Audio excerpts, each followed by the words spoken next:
Happy Friday, everyone. Today I am unfortunately not here this afternoon because I have a doctor's appointment, but you should be able to work on finishing up Chapter 8 today. Our plan for today is that we are going to take a little bit of notes watching this video. There's about 2 slides, so there's not a whole lot. And then I will have you guys work on a mergers worksheet where you guys are going to take a look at the types of mergers I'm going to tell you about, and you're going to determine what type of merger would work best in a particular situation. And then after that, you guys can finish off the nonprofit listing that we started yesterday in class. And then you potentially will have time to work on your Chapter 8 quiz review from yesterday. So that's the plan for today. Monday we'll finish off nonprofits, and then Tuesday, remember, is our Chapter 8 quiz. Remember, your Chapter 8 quiz review is due on Tuesday, as well as your warm-ups, your terms worksheet, the 2 days of notes that we're going to be taking yesterday and today, and your types of businesses chart. So make sure that you have those 4 things ready to go on Tuesday. The first thing for today is make sure that you have your warm-up done. So you should have been given time to work on your warm-up today. It's why does a corporation have unlimited life? So make sure that you guys spend some time taking a look at that before we continue. Okay, so first thing that we're going to do is we're going to take a little bit of notes. So you do need to have some paper out. Hopefully the sub told you to have some paper out ahead of time. But if you don't have any paper, remember that you can always get some from the side counter. And most importantly, you can always use the paper that you guys started yesterday, because we really didn't take very many notes yesterday. You should have a nice big piece of paper. Okay, so today we're going to be looking at how do businesses grow. And this is mostly focusing on corporations, but it could also apply to sole proprietorships, partnerships, and charters, or franchises. Okay, so first of all, business can grow by reinvesting their profits back into the business. So what this means is that the business can go and take whatever money that they earned from the business, so whatever the money, extra money that they earned from selling their product, and then go put it back in the business and go and maybe buy some new products, be able to create a new store, be able to buy some more equipment. Those kinds of things are going to be where you reinvest the profits back into the business. That will help the business grow.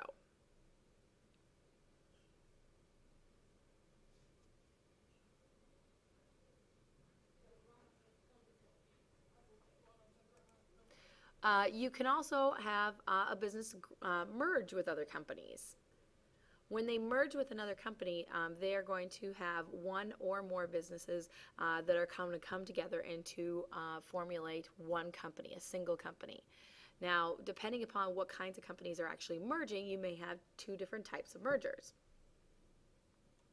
So the first type of merger is what we call a horizontal merger. So a horizontal merger is when 2 or more firms join together with the same type of product.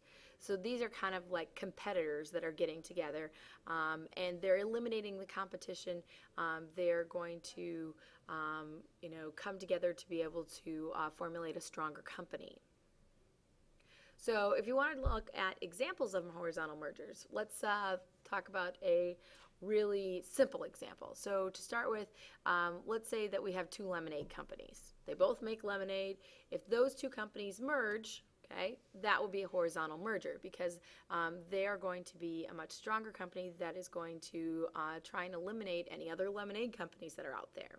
Now that's obviously in a very simple situation, but we have lots and lots of examples of horizontal mergers in real life.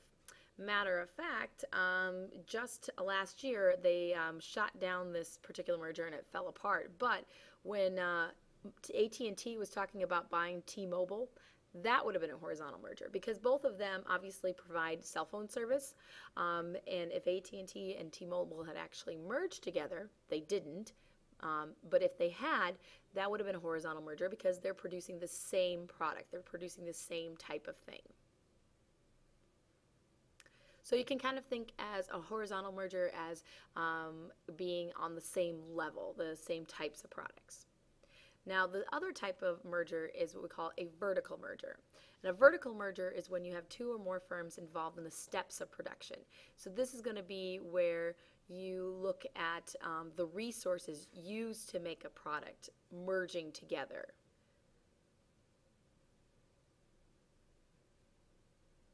In this case, the reason for the vertical merger is just to basically be able to control your resources that you're going to use to be able to make your product. For example, if you look back at the really simple example of lemonade, okay, what goes into making lemonade? Well, in order to make lemonade, you need obviously some water. You're going to need some sugar. So there's a really lame picture of sugar. And you're also going to need, obviously, some lemons. Okay, so you're going to need lemons from the lemon farmer, sugar from the sugarcane farmer, and you're going to need some water from some sort of facility. Okay, a vertical merger is when you have the steps of production merge. So, for example, if you have the sugar company merge with the lemonade company, okay, now the lemonade company can control the sugar and they can control how the sugar is actually made, and so that it's going to be cheaper for them to be able to produce their lemonade. If the lemon company and the sugar company and the lemonade company merged, that would be the ultimate scenario, because then the lemonade company would be able to control all things that go into making their lemonade, and so then they could make their lemonade for that much cheaper because they don't have to go through a middleman. They don't have to go and negotiate how much they're going to buy the lemons and sugar for. Now, in a real-life company, we have some examples of vertical mergers, but we have a lot of companies that choose to do more of a horizontal merger. So a vertical merger, for example, Starbucks, okay, Starbucks Coffee, they actually have merged with some of their coffee bean farmers. And so they control the coffee bean farmers, and so they have actually merged in that direction. And so what they're doing is they're trying to control how the coffee bean farmers are actually making their coffee beans to try and make sure that they're very high quality to be able to use in Starbucks coffee. Okay, that would be a vertical merger. So again, horizontal merger, same products. Vertical merger is going to be the resources used to make a final product that a consumer is actually going to buy. So these are going to be the steps of production. Okay, so you can kind of think of it almost like rungs on a ladder. So you're going up the ladder, it's a vertical merger. If you're on the same rung of the ladder, it's going to be a horizontal merger. Okay, so those are the only two types of mergers. There's two other companies that could potentially emerge out of a business growing. The first type of company that could also emerge is what we call a conglomerate. And a conglomerate is going to be a huge, huge, huge, huge corporation. And they actually make three or more unrelated business products that combine together. Three or more unrelated businesses that combine together. So in the case of a conglomerate, you have businesses that are coming together that make stuff that doesn't really make sense. It doesn't really have any relation to each other. And so there's a lot of different examples, but I think the most interesting example is a company called Altria. And Altria is probably a company that you have never, ever, ever heard of. It's a parent company, but you've probably heard of the companies that are part of Altria. Altria is kind of interesting because Altria owns Kraft Foods, so they make cheese, Kraft macaroni and cheese and the nice big cheese blocks, but they also make Marlboro cigarettes. They also make cigarettes. So it's kind of interesting because Altria makes cheese and cigarettes. Way unrelated things. They have nothing to do with one another. But they were a part of a parent company, and the reason that the parent company would do that, and the reason the conglomerate would do that, is basically to spread out their money along a lot of different companies. So that way, if, for example, oh no, people aren't really smoking anymore, they have something else to back them up. So they're spreading out their resources, they're spreading out their money, they're kind of doubling down, you might say, to be able to make sure that they get the most bang for their buck. So conglomerates, the big thing about a conglomerate is that they're trying to make sure that they get the most money possible and that they're trying to cover their bases. So that's a conglomerate. The other type of company that could form because companies are trying to grow is what we call a multinational company. And a multinational company is a company that produces or sells goods and services in multiple countries. Pretty self-explanatory. And this is a lot of countries, particularly now in this day and age. There is a lot of countries that produce things, obviously in other countries, as well as they go and sell in other countries. So some examples of multinational companies could include McDonald's. You can find McDonald's anywhere around the world, and they do alter their menu slightly from one country to the next. I was actually in New Zealand once, and I think it was at a McDonald's that I actually saw a kiwi burger, not made out of a kiwi fruit, but actually out of a kiwi bird. So that was rather interesting. There's also Adidas. Adidas is a multinational company. They obviously make shoes in other parts of the world, but they also sell shoes in other parts of the world. And finally, your favorite and mine, Walt Disney. Disney is a huge, huge company that has a lot of influence in a lot of parts of the world. And so they obviously have their theme parks. They have Euro Disney, which is in France. But they also have their movies that are all over, as well as, you know, their some of their other product lines. So those are going to be some multinational companies. Okay.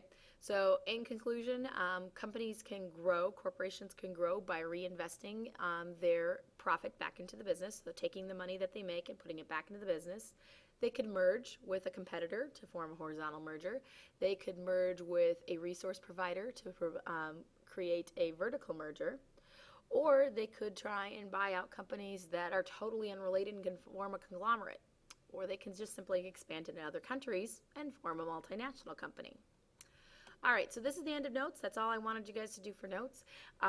The rest of the day, the rest of the period, I have a worksheet for you practicing some of the types of mergers, and then you guys can work on your Chapter 8 quiz review, and you can also work on this. This was from yesterday. Remember, you had 4 types of nonprofit organizations that you needed to take a look at in your book, and you needed to look at the definition, how it aims, that nonprofit aims to help people, and an example of that nonprofit. So again, make sure that you finish the worksheet. Sub will collect that from you, and then you can work on your Chapter 8 quiz review as well as your nonprofit listing. We'll work more on nonprofits on Monday. All right, I hope you guys have a good weekend, and I will see you on Monday.